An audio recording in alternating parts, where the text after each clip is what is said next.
Siz o'ylashingiz bo'yicha PUBG Mobile'dagi barcha kartalardagi lokatsiyalarning grafik dizayni, ideyasi va kreativligi tomonidan yaratilganmi? Yo'q. To'xtang, mani urib tashlashga shoshilmang. To'g'ri, ular 70% shahar va qishloqchalarning o'z ideyasi bo'yicha yaratgandir. Ammo qolgan 30% real hayotda klonlar mavjud. Bugun biz shu haqida gaplashamiz. Ushbu shifoxona Erangelning mana shu qismida joylashgan. Bu tashlandiq bino. Masalan, 1904-yil Amerikaga borib taqaladi. Ushbu shifoxonani qurishdan asosiy maqsad o'sha vaqtlarda urushda yaradorgan askarlarni eksperimental yangicha usullarda davolovchi yo'llarni topish bo'lgan. Qariyb 92 yil ishlab, hokimiyatdagilar buyrug'iga asosan tashlanib ketilgan va ko'plab punktlar buzilib tashlangan yoki o'zi qulab tushgan. Bu hospitalning ajablanarli tomoni u haqida aytiladigan qo'rqinchli hikoyalar. Ayrim uni ichiga kirib ko'rgan odamlarning fikricha, uni ichida jin va ruhlar bormish. Tasnovka. Shubhasiz ushbu shaharcha Ukrainadagi Chernobil yaqinidagi Duga obyektidan naglicha opilgan. Bu obyektni qurishdan asosiy maqsad dushman tomonidan uchirilgan yadro qurollarini oldindan aniqlab, ular haqida ma'lumotlarni uzatish bo'lgan. Ovozim eshitiladimi? Bo'pti, chalg'imaymiz. Bu temir bino 1970-yil qurilgan va 1976-yildan 1989-yilgacha ishlagan. Duga 1980-yil oxirigacha juda ham maxfiy obyekt bo'lgan va Chernobil AES portlagandan keyin bu yerlar ham tark etilgan. Bu o'yinchi agar sanam kartasidan boshlasa, birinchi o'rinda mana shu yerda paydo bo'ladi. Bu yerning real hayotdagi nomi Sayingam. Ushbu tabiat mo'jizasi Tailandda ekan. Ximay shahri yaqinida taxminan 2-3 kilometr masofada orolda joylashgan ekan va atrofi suv bilan o'ralgan ekan. 150 yillik banyan daraxtlarining shox-shabbalari shunchalik uzun bo'lganki, shuni orqasida mashriqqa go'zal manzara kelib chiqqan. Va aynan Tailandga sayohat qilgan ko'pchilik turistlarni e'tiboriga tushgan ekan. Nima ham deymiz, menimcha Sanukdagi ushbu lokatsiyani egzagini topa oldik deb o'ylayman. Bir zamonlar hayot jo'shtirgan bu yerlarda endi faqat jimjitlik va radiatsiya hukmronlik qiladi. Binolar qulab, tabiat o'zgacha sukut bilan yig'laydi. Bu yerlarda vaqt to'xtab qolgan, lekin haligacha inson xatolari jo'shtirib aks sado beradi. Bu yerda gap Milta Power haqida ketyapti. PUBG Mobile yaratuvchilari o'yinga 1986-yilda bo'lgan Chernobil voqeasiga atab aynan shu shaharni yaratishgan edi. Siz bu yerda ko'rib turgan katta ikkita gresni ham hayotdan olishgan. Ana uning real hayotdagi rasmlari. Endi ishonasiz, bularning hammasi aslida copy paste'ligiga. Endi yana sanam kartasiga qaytamiz. Xaritaning aynan mana shu qismida joylashgan ushbu g'or hayron qolishingiz mumkin, lekin real hayotda juda ham mashhur ekan. Bu g'or Tailandning eng ko'p rasmiy olingan tabiiy joylaridan ekan. Lokatsiyasi bo'yicha esa Bangkokdan taxminan 3-4 soatlik yo'l ekan. Agar qachondir Tailandga borsam, aniq shu g'orni ko'rishga boraman. Bu g'orning yana bir eng mashhur tomoni, g'orning qoq tepasida soat 10:30 va 11:30 atrofida quyosh paydo bo'lar ekan va g'or ichkarisidan bu juda ham go'zal ko'rinar ekan. Biz faqat bor ko'rsak bilamiz, chiroyli emasmi? Yer yuzida foydali qazilmalar qazib oluvchi yirik ko'llar juda ham ko'p. Ammo ayni Erangel kartasidagi Quariga o'xshaydigani Amerikada joylashgan. Quari 1889-yildan beri hozirgacha faol ishlab kelmoqda. Uni asosan granit va dolomit qazib olishda ishlatishadi va buni orqasidan anchagina soqqani ham bosa olishadi. To'g'ri, o'zimizda ham bor. Masalan, men yashab turgan Navoiy viloyati hamda Muruntov konlari. Men esa Quari menimcha bu konlarga o'xshamaslik kerak deb o'yladim. Atak o'zimizdagi konlar ancha foydali, dunyo bo'yicha menimcha top 5talik yoki top 3talikka kirsa kerak. Hozir bizda katta reklama naqd 6 minutlik. Biz bu reklamada Buldrop saytidan minimal Bitcoinni maksimalgacha ko'tarib ko'ramiz. Agar sizga qiziq bo'lsa, ko'ring yoki 6 minut narx o'tkazib, yanada qiziqarliroq lokatsiyalarimizni ko'rishingiz mumkin.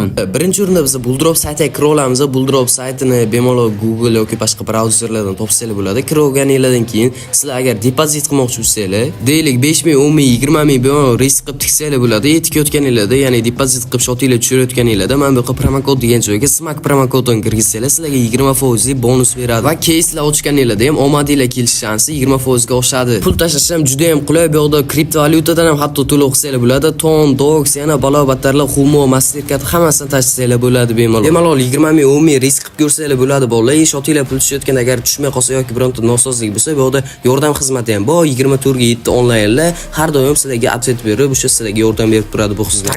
Bolalar, hozir bizning shotimizda 5800 Bitcoin bor ekan. Uni maksimal qo'limizda qancha kelsa shuncha qilib ko'tarishga harakat qilib ko'ramiz. Mana bu yerda ikkita keys bor bizda. Davayt pasida o'ynab ko'ramiz. Pasida eng qimmatlaridan biri, pashli eng qimmat desam bo'ladi. Dalik bosdim hozir normal narsa tushib bersin-da ish qilib boki bir voy, mashinaka bundan keyingisi.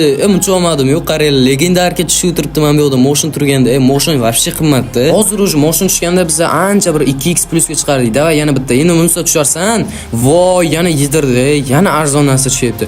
Ultimate'lar nima tushmaydi menga. Hech faqat shu omadim yo'qda. Davay tez propust ket. O, xarosh, normal. Zo'r tushib berdi. Shu bitta ochganimizda 3000 plusga chiqdik. Davay bundan qochish kerak. Davay yana bitta. Katta. Endi musta tushib oxirgi ochishim. Shunda tushib, voy, yitiradi har doim bu. Yana minusga chiqdi. Boya topgan pluslarimiz emas, minus ketdi. Bitta propust. Voy, ultimate lekin arzon, hayron qolish kerak bor-ku odam. Menga hayot buncha qiynaydi. Bizlarni boshqalarga beradi, bitta bizga bermay. Ko'raysiz bola, bir beradi, bir bermaydi. Shu uchun ehtiyot bo'linglar. Shotimiz 5800 ekan, halicha o'zgarish yo'q. Endi harakat qilib ko'ramiz. Super esi degani bu. Ana shundan bosib ko'raylik deb bitta 3 talik. Bam! Tushib ber endi mana shunda. Davay. Mana shu superkarlardan tushib ber. Normal. Salgina presga olib chiqsang, yana bitta ketdi. Bunisidan ham tushib bersang, lekin chiqardik mana shundan lekin. Voy, bunisi yedirdi. Sal yedirdi bunisi. Bitta propustit ochib, let's go. Xarosh, 1400. Normal, menimcha salgina plusamiz hozircha. Hozir bittalik ham ochib ko'raman. Agar bo'ladi ham bersa, lekin qo'l qolaman mana shu kesga. Voy, birinchisi yedirdi. Yuksak ham beradimi? Shuncha narsa turganda, shuncha mifik narsalar turibdi. Agar mana bu ikkinchisidan bermasa, voy, nimaga o'tib ketdi ana superkardan? O'sha sariq Bugatti'ni beraveradi, biz chiqib ketardik mana shu kesdan, risk qilmasdi. Qaranglar, uchta bir xil bir arzon narsa beryapti. Ota bugun bolalar bizani qiynayapti bu sayt bor-ku. Mana ketsin, boydan ketsin 5 talik propustit. Xarosh, sur berdi lekin mana shu. Chotki bola hozircha ishimiz 5 ketyapti. 7,500 bulkoin bor. Biz bu kesdan qochamiz. Chunki berguncha berdi-da. Shundan yo'q, yedirishni aniq shu uchun qochamiz. Mana bu yerda bekat degan kes borgan. Davay bittalik bam. Anada sayt ham qotib qolyapti. O'sha normal narsa bergandir balki. Voy, dani, bu ham shu yomon o'yin qilyapti-da. Ota oddiy qilib ochsam bolalar umuman bermayapti. Biz bitta taktika qilib ko'ramiz. Mana bu yerda hozir men bir 5 tacha oddiy qilib ochaman. Ularda bermasligini bilib turib bosaman men, chunki aniq o'zi bermayaptimi, boshdan oxirigacha bermasa kerak. Shu hozir bir 5 tacha oddiy qilib ochaman. Keyin oxirida bitta 10 talik propustit bosaramiz, qani ko'ramiz natijasini. Sizlarni o'zi berish qiyin-da. Qaranglar, mana bunaqa qimqanaqa akemlarni beradi. Uchun sizlar ham ishonib, zo'r ber ekan, streamerlar zo'r beryapti. Menga ham zo'r beradi deb ishonmanglar, chunki ko'pisi yolg'on bo'lishmoqda. Sizlarni ogohlantirdim, eng 18 yoshdan kichkinalar o'ynashni umuman tavsiya ham qilinmaydi, mumkin ham. Bo'ldi mana bolalar, 5 tasi ham yedirdi. Endi men bizga kutgan kun keldi. 10 talik propustit ketdi mana. Voy, yomon yedirdi. Yuragim. Ota bizani sayt aldayapti lekin hozir bitta 10 talik oddiy qilib ochib ko'raychi, bunisida berish kerak lekin. Boshidan mana. Legendarka. Mifik oxirgacha. Xarosh. 1400 berurdi lekin. Aytdim-ku sizlarga bitta omadimiz keladi. Davayt bundan ham qochish kerak o'zi. Bu ham berdi, endi buni yo'q yediradi. Endi bizani shotimiz sal ko'paydi, shu uchun bundan keyingi kesga o'tamiz. Mana bu yerda bitta Atlantida degan davay shunga kiramiz, bitta kattarog'idan bosamiz. 1900 ga 4 talik bosib yubordim mana. Tushsa endi mana shunda tushib bersak, lekin vashsiz zo'rish bo'lardi. Qotib qol. Nima bo'ldi? Voy, Dani. Anada ko'rdinglarmi? Bu ham to'raverardi. Voy, Dani, gap yo'q lekin. 1900 bo'ldi shotimiz va ancha ko'paytirib qo'ydik. Уже 8000 ga vashcha yaqin qoldi. Bu bola keslarni ochish to'xtatsak ham bo'ladi. Mana bu yerda dengiz kelishuv degan narsa qo'shilgan. Sizlar ham buni aytib o'taman. Qanchalik ko'p ochsanglar, shuncha sizlarga tishlab beradi. Bu tishlar orqali sizlar 3 ta chanoq ochib, ichidan zo'r sog' olsanglar bo'ladi. Hozir sizlarga men ko'rsatib beraman. Va almashtirish bosasizlar va 3 tadan bittasini tanlaysizlar. Davayt men o'rtadagini tanlayman. Yaxshiroq narsa tushganda ish qilib ko'rdinglarmi? 2400 foydadamiz. Bu degani уже 1800 foyda oldik. 2400 yo'q joydan vashi zo'r narsa. Buni olish uchun biz shaxsiy kabinetga o'tib, buni sotamiz va bizning bulkoin hisobimizga tushadi. Nihoyat bola, biz videoni boshlay maqsadimizga erishdik. 10000 bulkoin qildik. Endi buni chiqarib olishni sizlarga o'rgataman. Buning uchun biz birinchi o'rinda o'ng tomonimizda turgan profilimiz ustiga bosamiz. IBOdan esa UC chiqarib olishga ustiga bosamiz. Keyin bosganinglardan keyin sizlarni mana shu o'yinga kirgizadi. Bu yerdan esa o'yinlar turkumi bor. Sizlar PUBG ni talab qo'yasizlar. Uni dagi joyga esa sizlar o'zingizlarni PUBG ID'larni kirgizasizlar. Eshub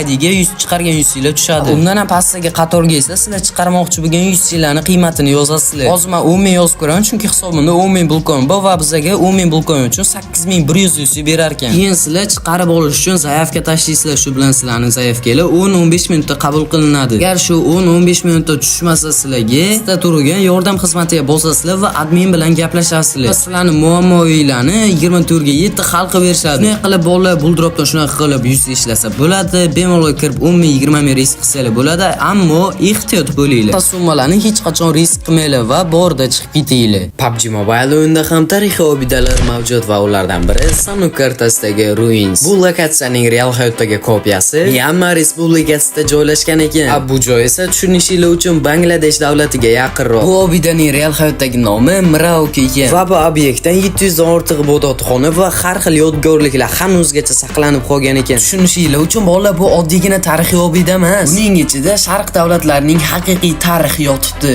Bu lokatsiyani esa jonli ko'raman desanglar, Sitvi shahridan 5-7 soatlik daryodagi yo'l sizlarni kutib turibdi. Xo'sh, siz borgan bo'larmidingiz? Bilaman, videomiz sizlarga yoqdi, shuning uchun videoga like bosib, kanalga obuna bo'lishni unutmanglar. Sababi biz 20 ming obunachi bo'lishimizga oz qoldi. Buning uchun sizni yordamingiz juda ham zarur. Hammangizga xayr.